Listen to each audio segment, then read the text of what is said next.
नमस्कार और स्वागत है आपका। आपके साथ मैं हूं राहुल अवस्थी। आप देख रहे हैं इंडिया एट 9। 5 राज्यों में विधानसभा चुनाव का शंखनाद हो गया है। चुनाव आयोग ने 5 राज्यों की चुनाव की तारीखों का ऐलान कर दिया है।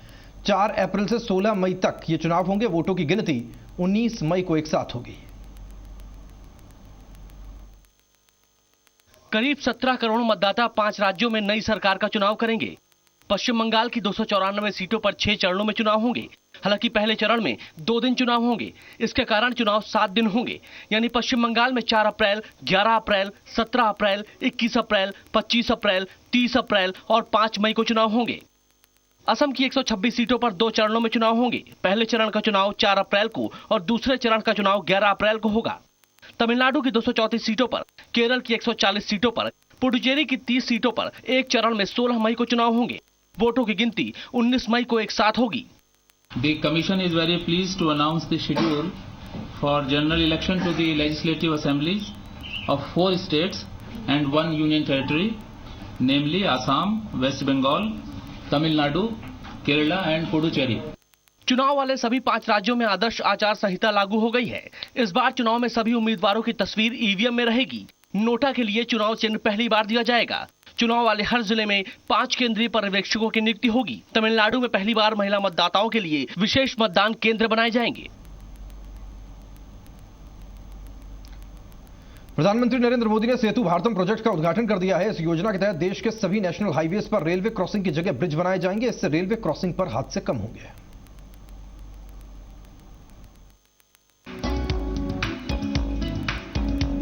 हाईवेज पर रेलवे क्रॉसिंग का स्पीड ब्रेकर दूर करने के लिए मोदी सरकार ने सेतु भारतम प्रोजेक्ट का उद्घाटन किया है। इस प्रोजेक्ट के तहत 2019 तक सभी नेशनल हाईवेज पर रेलवे क्रॉसिंग वाले स्पॉट्स पर ओवरब्रिज बनाया जाएगा। यानी सभी नेशनल हाईवे रेलवे क्रॉसिंग से मुक्त हो जाएंगे। इसके लिए 3 महीने के भीतर 208 ब्रिज के निर्माण का टेंडर जारी होगा। इनके निर्माण पर 20,800 करोड़ रुपए का खर्च होगा। साथ ही 30,000 करोड़ रुपए की लागत से नेशनल हाईवेज पर 1,500 पुराने पुलों को नए सिरे से बनाया जाएगा। इसके अलावा नेशनल हाईवेज पर 726 ब्लैक स्पॉट्स को दुरुस्त करने के लिए भी 11,000 करोड़ रुपए खर्च होंगे। कुल मिलाकर सेतु भारतम प्रोजेक्ट पर 50,800 करोड़ रुपए खर्च होंगे। यानी एक कॉम्प्रिहेंसिव डेवलपमेंट की दिशा में हमारा प्रयास चल रहा है और उसी के तहत इस काम को करें। एक साथ 1500 ब्रिज, करीब 51,000 करोड़ रुपयों की लागत। केंद्र सरकार ने दिल्ली में भी जाम की समस्या से छुटकारा दिलवाने की तैयारी की है। इसके लिए दिल्ली में जाम वाले बड़े स्पॉट्स पर 2 महीने में काम शुरू होगा। सेतु भारतम प्रोजेक्ट से नेशनल हाईवेज पर होने वाली समय की बर्बादी तो रुकेगी ही, साथ ही रेलवे क्रॉसिंग पर होने वाले हादसे भी रुकेंगे। ब्यूरो रिपोर्ट, जी मीडिया।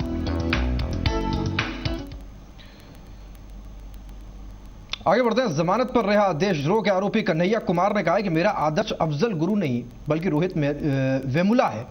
देशद्रोह के आरोप में कन्हैया कुमार को 12 फरवरी को गिरफ्तार किया गया था। बुधवार को दिल्ली हाईकोर्ट ने कन्हैया को 6 महीने की अंतरिम जमानत दी थी। रिहाई के बाद कन्हैया ने जेएनयू में फिर से भाषण दिया। कन्हैया ने 9 फरवरी को जेएनयू में अफजल की बरसी पर हुए कार्यक्रम में देश विरोधी नारों की निंदा की। जेएनयू के राष्ट्र विरोधी ना होने का दावा किया। अफजल गुरु आइकन नहीं है, मेरे लिए आइकन आज के समय में रोहित वेमुला है। जो घटना 9 तारीख को घटी, हम उसका कड़े शब्दों में निंदा करते हैं। वो राजद्रोह है कि नहीं है, यह अदालत तय करेगी। जेएनयू में पढ़ने वाला विद्यार्थी कभी देशद्रोही नहीं हो सकता, इस बात के लिए आप आश्वस्त हैं। इससे पहले बिहार के सीएम नीतीश कुमार ने कल जेएनयू में हुए कन्हैया के भाषण की तारीफ की। वेंकैया नायडू ने कहा, कन्हैया राजनीति की तैयारी कर रहे हैं। नया सगुफा इन्होंने देशभक्ति का छोड़ा और ये बात साबित होती है कन्हैया जी के भाषण से, जो उन पर देशद्रोह का आरोप लगा रहे हैं उनकी तुलना में ज्यादा देशभक्त हुआ। पकड़ में पब्लिसिटी मिल रहा है उनको, तो he is enjoying the publicity. What is there? देशद्रोह के आरोप में कन्हैया कुमार को 12 फरवरी को गिरफ्तार किया गया था। बुधवार को दिल्ली हाईकोर्ट ने कन्हैया को 6 महीने की अंतरिम जमानत दी थी। रिहाई के बाद कन्हैया ने कल देर रात जेएनयू में करीब 1 घंटे तक भाषण दिया।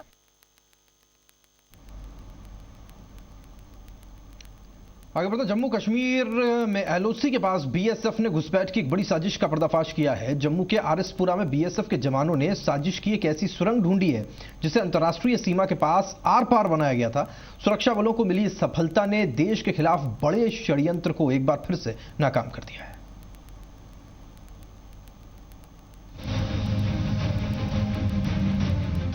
भारत के साथ अच्छे संबंधों की दुहाई देने वाले पाकिस्तान ने भारत के खिलाफ रची तो थी एक बड़ी साजिश, लेकिन सीमा पर तैनात जवानों की मुस्तैदी ने इस नापाक साजिश पर पानी फेर दिया। जी हां, बीएसएफ ने सीमा पर एक सुरंग ढूंढ निकाली है जिसके जरिए आतंकियों को भारत भेजने की साजिश रची जा रही थी, लेकिन इसे अंजाम दिया जाता इससे पहले ही ये मंसूबा फेल हो गया। जम्मू के आरएसपुरा सेक्टर में निक्की तवी नदी के पास 25 मीटर लंबी ये सुरंग भारत पाकिस्तान अंतर्राष्ट्रीय सीमा के पास लगे बाढ़ के आर पार बनाई गई थी। जाहिर सी बात है कि इस सुरंग के जरिए भारतीय सीमा में घुसपैठ की कोशिश हो रही थी। ये इलाका खंगाला ही जा रहा था, इसी वजह से ये टनल डिटेक्ट हुई है और पूरे इंटरनेशनल बॉर्डर के ऊपर व्यापक रूप से बड़े पैमाने पर लगातार एंटी टनलिंग मेजर्स लिए जा रहे हैं।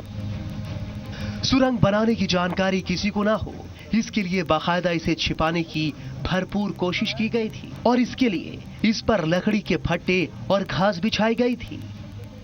फ्लैग मीटिंग एप्रोप्रिएट लेवल पे हो गई है और रिस्पांस हमने उनको बोला है कि आप जिम्मेदारी से इसके ऊपर एक्शन लीजिए और इसकी इन्वेस्टिगेशन आप भी कीजिए और जो जिम्मेवार हैं इसके लिए, क्योंकि आपकी धरती से आपकी नाक के नीचे से ये काम हुआ है। हम ये मानते हैं कि इसमें आप ये सभी चीज़ आपके नॉलेज में है। हम उनको एविडेंस देंगे और उनको आग्रह करेंगे कि आप भी इन्वेस्टिगेशन के लिए आगे आइए और आपकी साइड में जो दोषी हैं जिन्होंने ये काम किया है उनके खिलाफ एक्शन लें। अगर ये सुरंग खुद जाती तो पाकिस्तान की तरफ से घुसपैठ की कोशिशें जो हैं वो और तेज हो जाती और उनका ये कहना था कि पाकिस्तान जो है बार बार जो है जिस तरह से ये अपने डिज़ाइन जो है वो प्लान कर रहा है उससे साफ जाहिर है कि वो जम्मू में कोई बड़ी वारदात करना चाहता था जिसे समय रहते बीएसएफ ने नाकाम कर दिया। हालांकि इस खुलासे के बाद बीएसएफ ने पाकिस्तानी अधिकारियों से अपना विरोध दर्ज करा दिया है। वहीं एक और जहां कल श्रीनगर के त्राल में 4 घुसपैठियों को सेना ने मार गिराया, वहीं दूसरी ओर सीमा पर तैनात जवानों की इस बड़ी कामयाबी से देश के खिलाफ एक और बड़ी साजिश को नाकाम कर दिया है। राजू केरनी के साथ bureau report, India 24/7, Jammu. Chhattisgarh के सुकमा में नक्सलियों के साथ मुठभेड़ में सीआरपीएफ के 3 जवान शहीद हो गए जबकि 15 जवान घायल हो गए।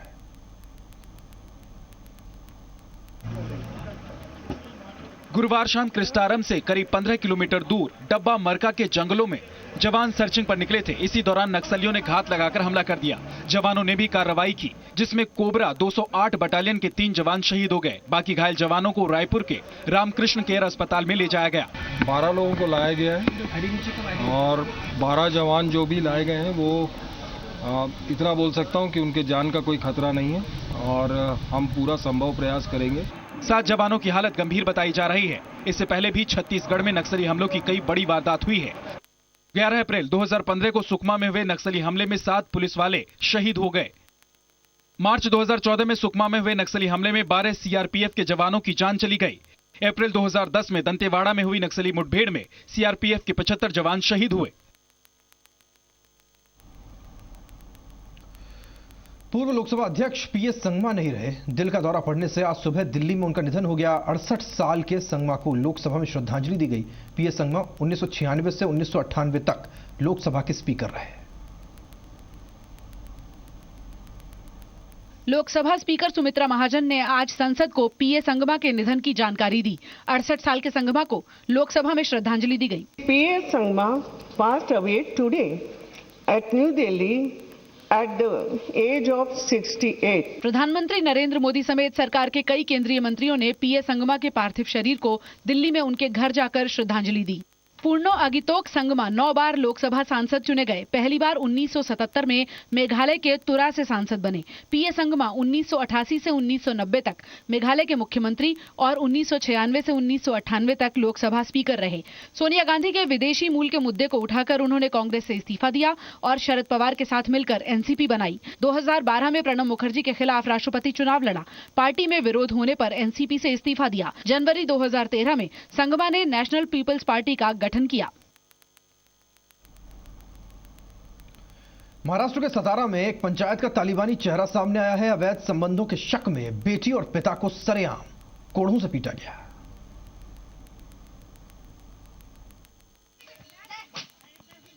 लोगों की भीड़ के बीच सरेआम पहले इस शख्स को कोड़ों से पीटा गया। इसके बाद इसकी बेटी को भी लोगों के बीच बैठाया गया और फिर कोड़े मारे गए।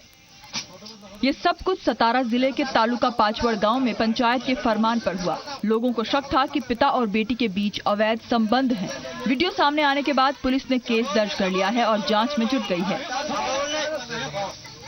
और उसमें दिख रहा था कि वो लड़की को कोई तो भी मार रहा है, वो उसके पिता, वो जो आदमी है उसको भी मार रहा है। वहाँ पे दिया है करके उनके ऊपर हमने जुवेनाइल जस्टिस एक्ट के तहत गुना दाखिल किया है। पिता और बेटी को कोड़ों से पीटने की यह घटना गुरुवार शाम की है। गोपाल गोसाई समाज के कहने पर पंचायत बुलाई गई थी, जिसने तुगलकी फरमान सुनाया। एक आरटीआई कार्यकर्ता ने पुलिस में शिकायत दर्ज कराई थी।